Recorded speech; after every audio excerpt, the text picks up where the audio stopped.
Celui qui est avec nous est plus grand que celui qui est dans le monde. 1 Jean chapitre 4, le verset 4. Shalom, shalom, frères et sœurs, famille du café prophétique. Bonjour, bienvenue. Je suis heureux de vous retrouver aujourd'hui à notre rendez-vous du matin de ce mercredi 22 janvier 2025. Nous sommes au café prophétique. Je suis votre frère Todd Eli, frère du Christ, Fils de Dieu le Père dans le Fils unique Jésus-Christ, apôtre de l'Évangile. Mettons-nous en présence du Seigneur et adorons son saint nom, au nom du Père et du Fils et du Saint-Esprit. Amen. À Dieu la gloire, la louange pour toujours, dans les siècles sans fin.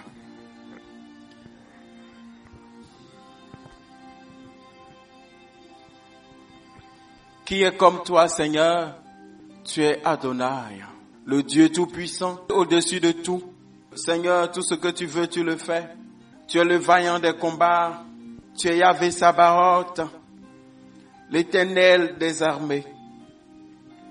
Et dans ton amour, tu as voulu que nous soyons élevés à la dignité de fils, au rang de fils, avec Jésus-Christ. Et tu fais de nous co-héritiers avec lui de tout ce que tu as et de tout ce que tu es. Comment ne pas te louer? Seigneur, merci pour cette grâce immense que tu fais d'élever ta créature au rang de fils et de fille et de partager avec nous tout ce que tu es, tout ce que tu as et de nous faire participer à ton projet de salut. Merci de nous avoir sauvés. Merci pour ce jour nouveau. Merci parce que tu nous réveilles encore ce matin. Du lever du soleil jusqu'à son couchant, que ton nom soit élevé. Adonai.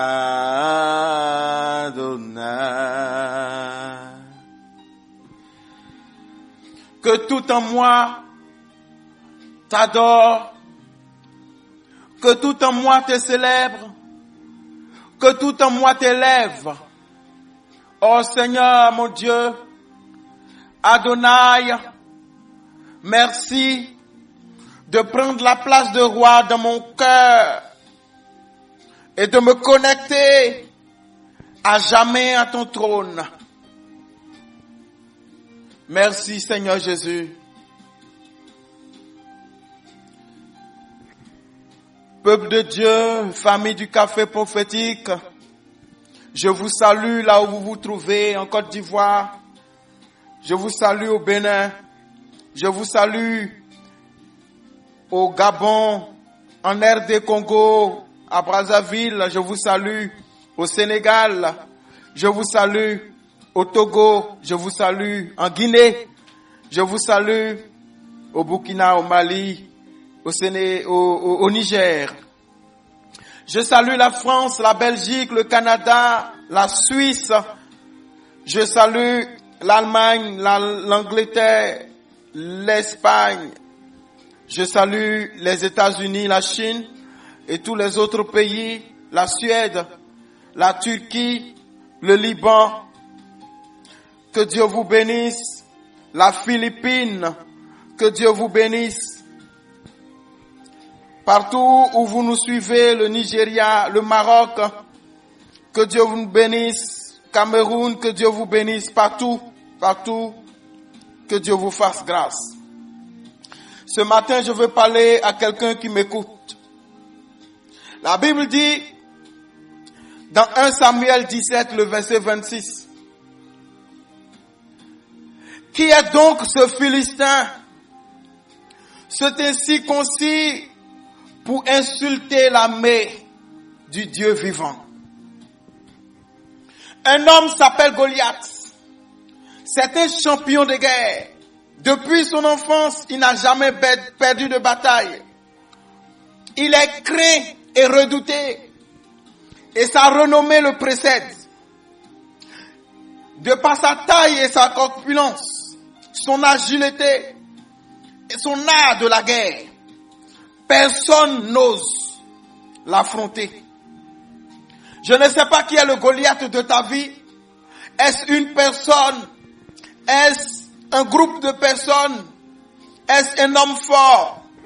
Je ne sais pas ce qui te terrifie aujourd'hui. Mais Goliath a défié l'armée du Dieu vivant. Et pendant qu'il a défié cette armée, et que l'armée ne pouvait pas lui répondre, parce qu'on savait qui était en face, on se disait, qui va essayer? Qui va oser?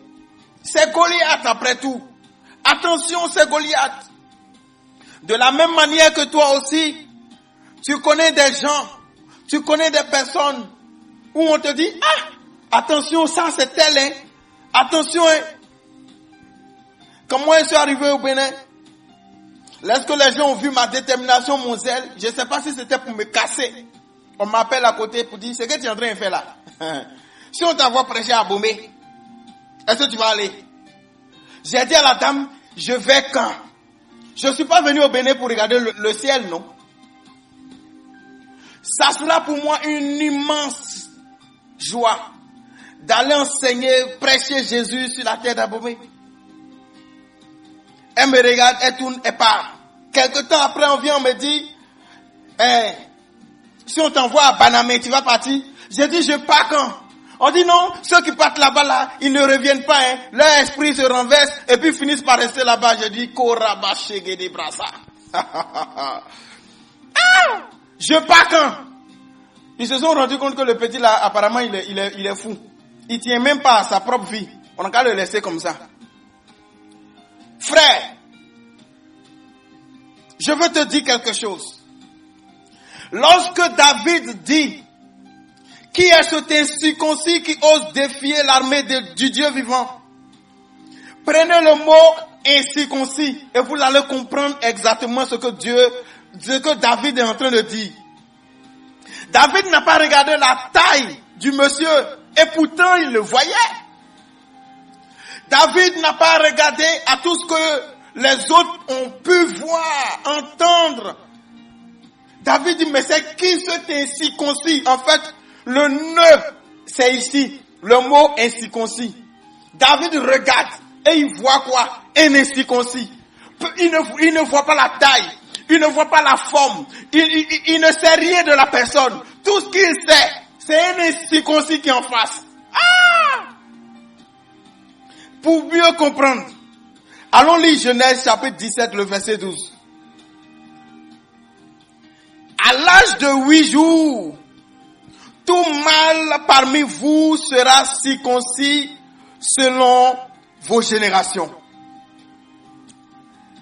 En fait, la circoncision était le signe de l'alliance entre le peuple d'Israël et le Dieu vivant. Donc, quand David regarde Goliath et qu'il dit c'est qui cet incirconcis, il est en train de dire mais attends, c'est qui ce personnage qui n'a pas d'alliance, qui n'est pas dans l'alliance et qui ose défier nous qui sommes dans l'alliance? Est-ce que quelqu'un me comprend ce matin? L'hébreu Sakaba. David, il dit nous on est dans l'alliance. Lui il n'est pas dans l'alliance. Il s'est réveillé comment lui pour nous défier nous? Frères et sœurs, écoutez-moi. David continue dans le verset 45 de 1 Samuel 17. Et il dit aux Philistins, tu marches contre moi avec l'épée, la lance et le javelot. Et moi je marche contre toi au nom de l'Éternel des armées, du Dieu de l'armée d'Israël que tu as insulté. Aïe! David était dans la révélation. Je veux dire à quelqu'un qui m'entend ce matin, y a-t-il quelque chose qui te combat? Y a-t-il quelqu'un qui te combat? Ou bien, qu'est-ce qui te combat? Ou bien, qui est-ce qui te combat? Et toi-même, je vais te poser encore la question. Comment tu vois celui qui te combat, ceux qui te combattent, ou bien ceux qui te combattent? Et comment tu te vois toi-même? Il y a ça. David n'avait que 17 ans. Pour te dire que ce n'est pas une question d'âge, c'est une question de révélation. La différence entre David et le reste des Israélites était que David, il savait qui il était et il en était conscient. Il savait qu'il était du peuple qui est en alliance avec Dieu et qu'au nom de cette alliance, quiconque s'oppose à Israël ou à lui-même en tant que personne s'oppose directement à Dieu. Qui s'oppose à toi? Qu'est-ce qui s'oppose à toi? Qui te combat? Qu'est-ce qui te combat? Devant quoi es-tu en train de trembler? Ma question c'est, est-ce que tu es conscient ou bien est-ce que tu es consciente de ton alliance? Ou bien tout simplement tu n'es pas dans une alliance. Tu n'as pas travaillé à bâtir une alliance. Tu n'as pas travaillé à entrer dans l'alliance et pouvoir être sûr que l'alliance peut bien parler pour toi. Vous devez savoir dans quelle alliance vous marchez parce que cette alliance vous détermine et cette alliance vous positionne. En fonction de votre alliance, vous savez qui vous êtes, vous savez qui marche avec vous. Si vous ne savez rien de votre alliance, vous ne saurez pas qui vous êtes et ce que vous valez. Par conséquent, vous serez désavantagé dans la vie. Vous serez victime, vous subirez.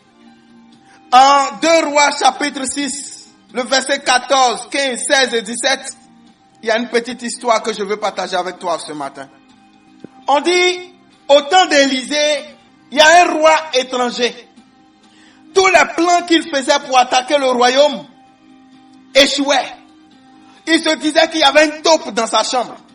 On lui dit, mon roi, c'est pas affaire de taupe. Là où on est arrivé là, il y a un prophète en Israël là. Il n'est pas normal. Il s'appelle Élisée, c'est lui. Tout ce que tu dis dans ta chambre là, lui il est là-bas, il entend tout. Et le roi dit, ah bon, allez-y me capturer ce monsieur-là.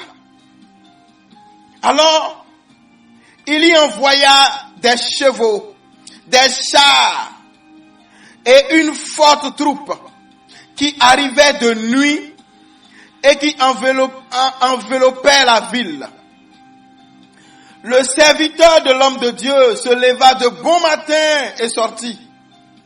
Et voici, une troupe entourait la ville avec des chevaux et des chars.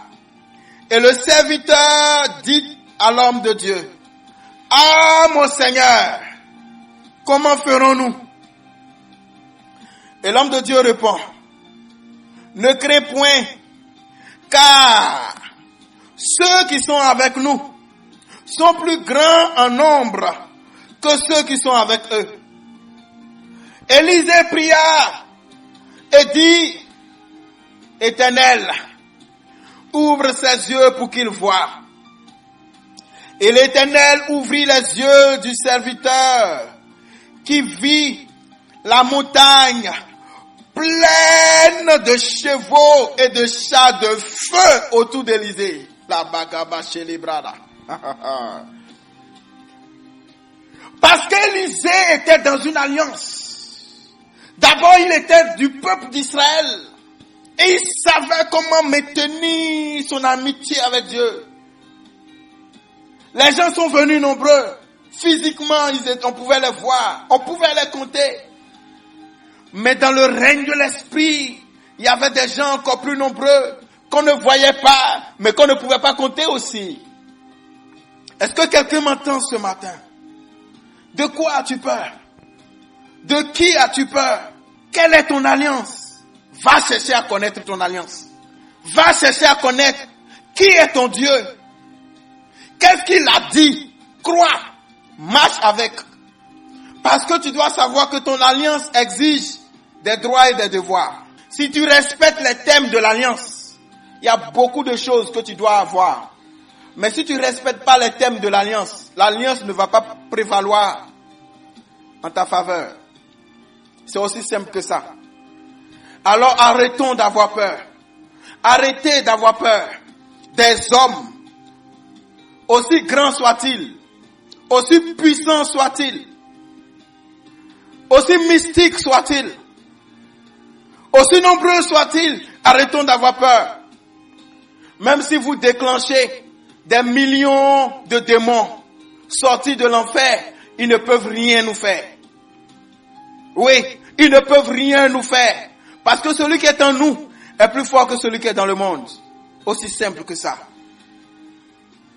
Vous pouvez sortir des millions de démons des enfers. Ils ne peuvent rien me faire. Parce que quand j'écoute Jésus, au moment où on veut l'arrêter, et puis son ami Pierre, il sort son petit couteau. Il dit, veut défendre Jésus. Jésus dit, hey, petit, il faut te calmer. Ton petit couteau peut faire quoi ici? C'est qu'on est dedans là, ça te dépasse. Sinon, si c'était défense, je voulais là. Je peux appeler mon père, il va envoyer 12 légions d'anges. Deboro Kadabara. Comprenez qu'à l'époque, on était à l'époque de l'Empire romain qui dominait. Et donc, le concept des légions dans l'armée, c'était eux. Et donc, il faut aller chercher à l'époque de la Rome antique, en ce moment, quand on dit une légion d'anges, une légion d'hommes là, ça fait combien? Alors vous comprendrez que dans une légion, il y avait près de 5000 soldats à pied. Donc quand Jésus dit, je peux appeler 12 légions pour venir me défendre là, ça veut dire que en quelques secondes là, il pouvait remplir l'endroit de 60 000 anges. Qui pouvait faire quoi? Or, ceux qui sont venus l'arrêter là, eux-mêmes ils étaient combien? Ceux qui sont avec nous sont plus nombreux. Celui qui est avec nous est plus grand que celui qui est dans le monde. Est-ce qu'un enfant de Dieu me comprend aujourd'hui? Hey! Tu trembles devant quoi? Tu trembles devant qui? Respecte les gens. Mais il ne faut pas avoir peur. Respecte, mais n'aie pas peur. Respecte les anciens, mais n'aie pas peur. Il n'y a rien en face. Ne va pas provoquer. Parce que notre Dieu là, il aime le bon droit. Mais quand eux vont sortir de leur zone pour venir te... Hey! On ne parle pas beaucoup, hein. Connaisseur connaît Gaoupas. Ce n'est pas une question d'âge, de taille et de forme. C'est une question d'alliance. Il n'y a rien comme situation qui puisse te défier sans que ton Dieu ne réagisse. À moins que tu ne sois pas dans une alliance ou bien que tu ne saches pas entretenir l'alliance. Que Dieu te bénisse. Je suis en train de regarder l'heure. Si tu m'as entendu ce matin, lève-toi, mets ta ceinture, mets ta chaussure, marche, sache qui tu es. Parce que Yahvé Sabaoth est avec toi. Avec les myriades et les myriades d'anges, les guerriers, les soldats, la cour céleste, la nuée des témoins, tous les saints. Ah, le chrétien ne sait pas qui il est. Il ne sait pas qui il est. Ah! Je vais m'arrêter là pour aujourd'hui. Je prie que mon Dieu vous bénisse. Soyez libérés de la peur et des intimidations. Soyez remplis d'Esprit Saint et de puissance. Partout où vous allez, allez-y tranquillement. Il est écrit dans le livre de Josué que partout la plante de tes pieds fouleront, je te le donne en héritage. Soyez tranquilles. Faites ce que vous avez à faire, faites-le bien. Entretenez votre alliance. N'ayez peur de rien. Faites bien ce que vous avez à faire. Entretenez votre vie de prière. Prenez Jésus au sérieux, sa parole au sérieux. Fuyez le péché, fuyez l'impudicité. N'ouvrez pas des portes par lesquelles les gens vont vous avoir. Soyez conscients que Jésus est avec nous. Il est le vaillant, il est le héros, il est l'incomparable. Quand il se lève, tout se disperse. Et quand il parle, tout fait silence. Que Dieu vous bénisse. Soyez libérés de toute forme d'envoûtement. Au nom de Jésus, que la sainte main de Dieu vienne vous sortir de tous les lieux qui sont des formes de prison. Au nom de Jésus, que Dieu vous bénisse. Je suis votre frère Tordeli. Je suis heureux d'être le canal par lequel Dieu vous parle. Heureux d'être le canal par lequel Dieu vous bénit. Je m'arrête ici à cause du temps. Excellente journée. Au nom du Père et du Fils et du Saint-Esprit. Amen.